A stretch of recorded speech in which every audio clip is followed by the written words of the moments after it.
ఏపీలో టీడీపీ నేతల తీరుపై కేంద్ర ఎన్నికల సంఘానికి ఫిర్యాదు చేశారు వైసీపీ నేతలు. సీఈసీ అచల్ కుమార్ ను కలిసిన వైసీపీ నేతలు అధికార పార్టీపై చర్యలు తీసుకోవాలని విజ్ఞప్తి చేశారు.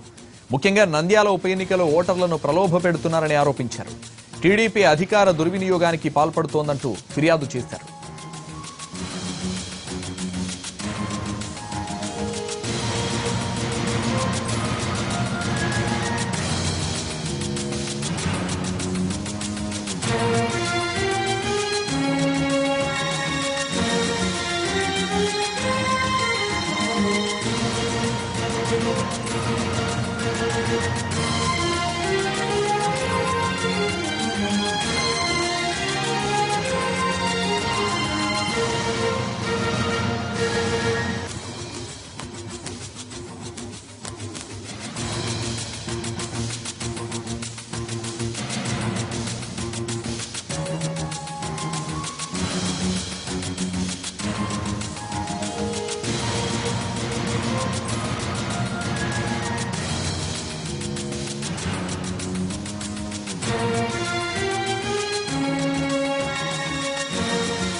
ఏపీలో టీడీపీ నేతల తీరుపై కేంద్ర ఎన్నికల సంఘానికి ఫిర్యాదు చేశారు వైసీపీ నేతలు.